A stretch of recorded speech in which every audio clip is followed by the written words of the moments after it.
Assalamu alaikum. If you're new to the channel, my name is Dr. Asif.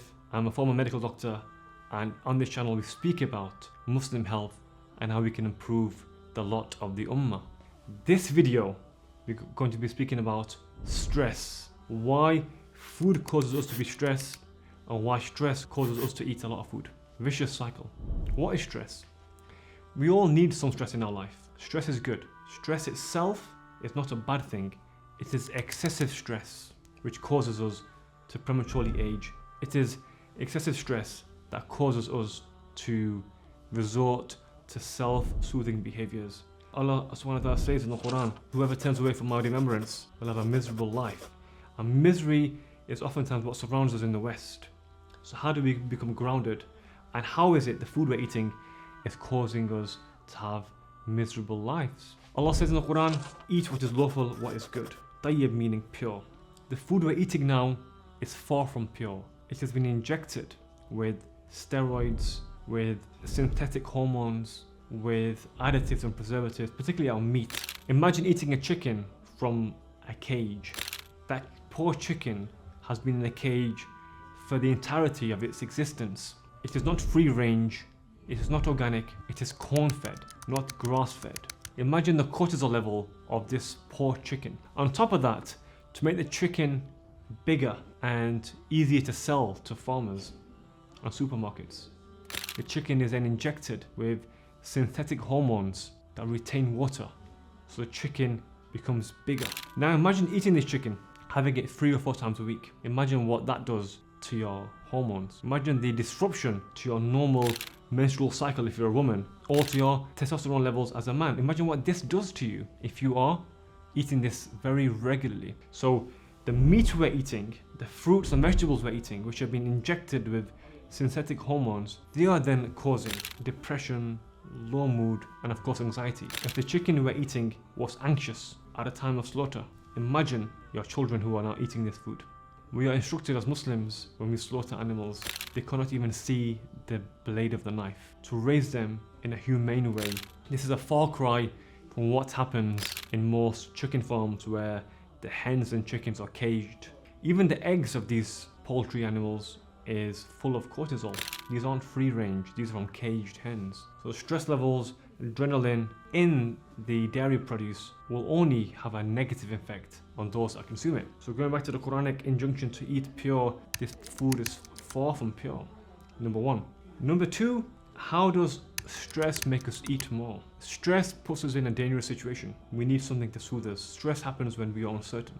And one of the biggest ways to live a peaceful life is to be content with Allah's decree. Once we don't have contentment with Allah's decree, we stress over life's events. My brother's in hospital, I've lost my job, I've got this problem, I've crashed my car, I lost my wallet. These are the decree of Allah. When you stress and catastrophize, your stress levels increase.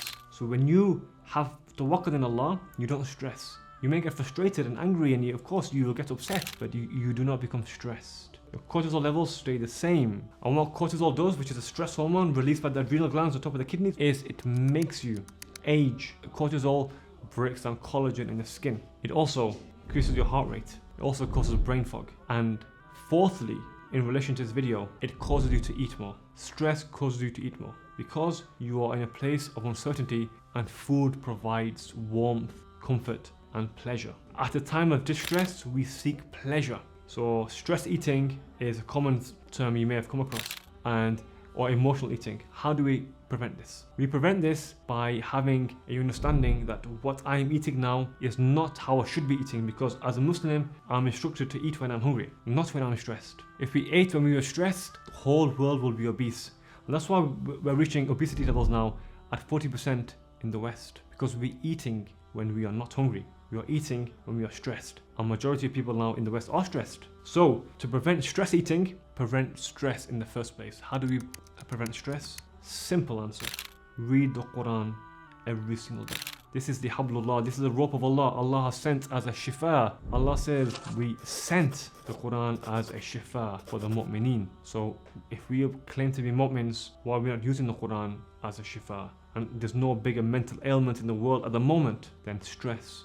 We're living in a stress pandemic, and stress, if left untreated for many years or many months causes something called adrenal fatigue. Adrenal fatigue is where your adrenal glands pack up and you get burnt out. You get complete neurovascular shutdown. You can't function anymore. People become bedbound. That's after many months of being in a chronic stress state. So Allah has given us a solution for this, which is the Qur'an.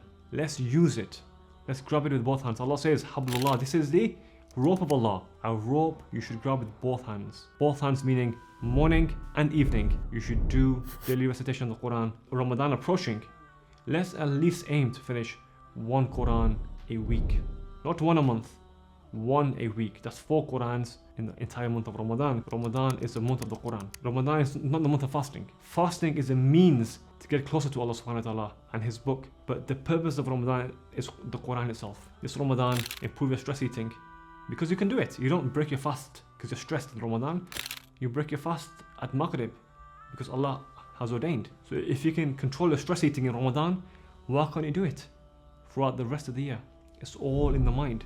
So may Allah subhanahu wa ta'ala make it easy for the entire Muslim Ummah to control our portions, to control our appetite, to control our lust and our gaze, and our spending, and our tongue, and our feet, and our private parts. And may Allah subhanahu wa ta'ala grant us an ability to be pure Muslims in every single way, in what we see, in how we engage, and in what we eat. If you find this video useful, hit the subscribe button, press like, comment, and do share with friends and family. Until next time, Assalamu alaikum wa rahmatullahi wa barakatuh.